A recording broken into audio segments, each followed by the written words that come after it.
Halo guys, welcome back to my channel Musja. Oke, di video kali ini seperti biasa kita akan membahas seputar mencari uang dan mengelola uang. Nah, di sini yang akan kita bahas yaitu terkait dengan aplikasi FinPlus pinjaman ringkas. Nah, jadi untuk aplikasi ini nanti kita akan teliti sedikit ya detailnya terkait aplikasi pinjam ringkas ini yang notabene-nya udah terawasi oleh OJK. Katanya sih seperti itu ya untuk catatannya ya. Oke, di sini sebelumnya kita akan baca tentang aplikasi ini FinPlus ringkas bersahabat terpercaya. Di sini aplikasi pinjam online ringkas ya, terpercaya bla bla bla. FinPlus merupakan layanan pinjaman bla bla bla. Untuk di sini keterangan kita akan langsung bahas terkait informasi produk. Nominal pinjaman 500.000 sampai 2,4 juta ya. 2,400.000 ya, maksudnya 2.400.000. Di sini untuk tenor dari 91 sampai 120 hari ya, masih normal lah ya. Untuk tenornya rata-rata sama untuk beberapa aplikasi pinjaman ya. Kemudian untuk bunga tahunan tertinggi sekitar 15% per tahun. Suku bunga 0,04% per hari, tidak ada biaya yang lain. Kemudian contoh pinjaman 1 juta dengan tenor 120 hari dengan bunga 0,04% per hari. Kemudian di sini kita baca total pembayarannya 1 juta per 4 ditambah 12.000. Kita jumlah pembayaran total ya. Jadi 1 juta ditambah 48.000 ya. Wow, terhitung murah ya cuy untuk masalah peminjaman. Jadi 1 juta kita hanya kena biaya 48.000. Dan ini menurut admin dari beberapa sekian aplikasi yang ini paling murah ya cuy untuk terkait biayanya ya. Kemudian di sini untuk pinjaman harus warga negeri Indonesia berusia 20 tahun ya, memiliki ID atau KTP bukti penghasilan juga bla bla bla. Ini ada keterangan ya teman-teman. Oke, di sini langsung aja kita bahas beberapa pengalaman dari teman-teman yang udah menggunakan aplikasi FinPlus pinjam ringkas. Oke, di sini langsung aja kita bahas ulasannya. Di sini kita nggak bahas ulasan yang bagus ya, karena ulasan yang bagus itu notabene-nya karena namanya ulasan itu pasti bisa dibeli. Dan hal tersebut itu teman-teman jangan tergiur dengan ulasan-ulasan yang bagus. Apalagi tanggalnya ulasannya sama ya, tanggal ulasannya itu sama ataupun beda sehari aja, itu masih mencurigakan. Oke, di sini kita bahas ulasan ataupun beberapa pengalaman dari teman-teman yang udah melakukan atau udah menggunakan aplikasi pinjaman ini ya, atau FinPlus, pinjam cepat atau pinjam ringkas. Kita cari bla bla bla ini di tanggal yang sama juga, tanggal sama juga, ini malah kelihatan banget cuy. Di tanggal yang sama, bulan sama, di tanggal sama, bulan sama. Oke, di sini pasti akan ada salah satu yang mereview benar-benar jujur yang udah merasakan aplikasi ini ya. Nah, ini beda 1 hari lagi ya. Beda 1 hari. Oke, beda 1 hari masih sama. Untuk ulasannya bagus-bagus semua ya. Karena memang namanya ulasan. Jadi teman-teman yang belum terjun di aplikasi ini jangan dulu ya. Jadi teman-teman harus hati-hati dengan aplikasi yang notabene-nya ya namanya mungkin ingin mempromosikan aplikasi inilah ya.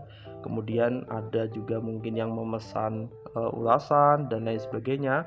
Intinya teman-teman jangan tergiur dengan ulasan-ulasan yang bagus ya.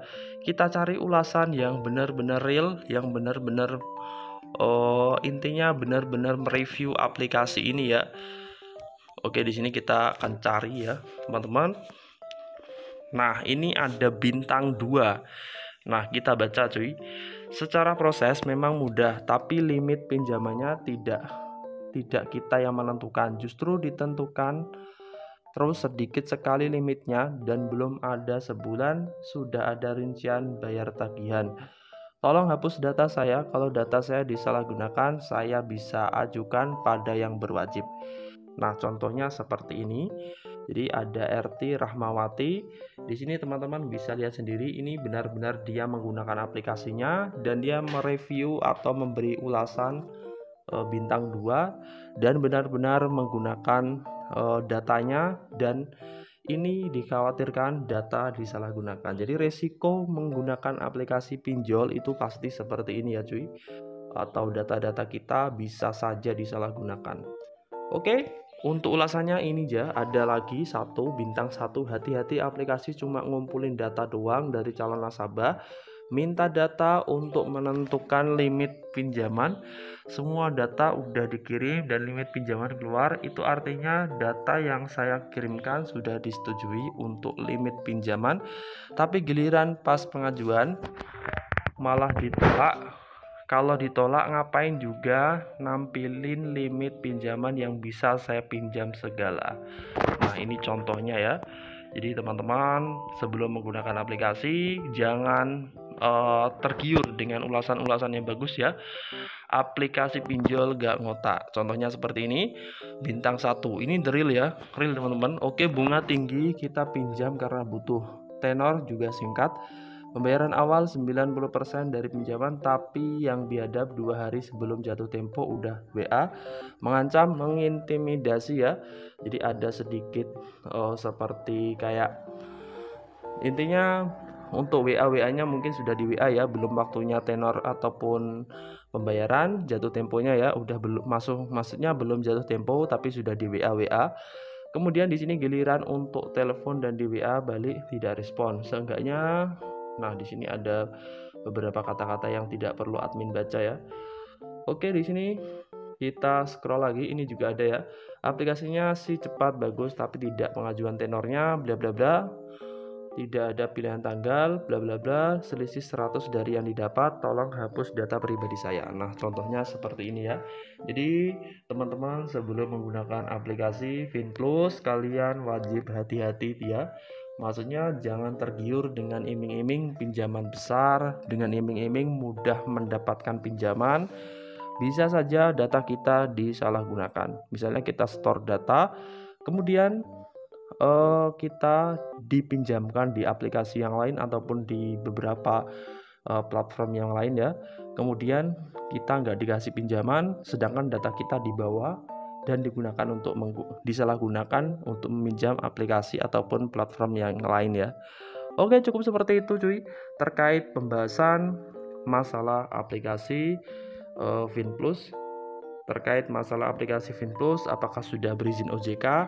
Untuk katanya sih udah ya. Finplus didirikan sejak 2018, dijamin aman, sudah berizin OJK. Tapi masih aja beberapa ulasan yang masih mengatakan bahwasanya ini masih bintang 1, dan kalau menurut admin ini admin kasih nilai 10%, 20%. Jadi admin nggak bisa merekomendasikan aplikasi ini kepada kalian semua karena data pribadi itu sangat penting. Jadi teman-teman sebelum terjun di aplikasi ini, apalagi Finplus ini ya, teman-teman wajib hati-hati dulu dan jangan gegabah untuk minjam di aplikasi ini. Mending teman-teman pinjam di bank-bank pemerintah ataupun di bank-bank yang udah gede, itu malah lebih jelas dan lebih intinya lebih jelas lah ya. Oke, cukup seperti itu. Semoga ini bermanfaat dan sampai jumpa di video-video saya selanjutnya.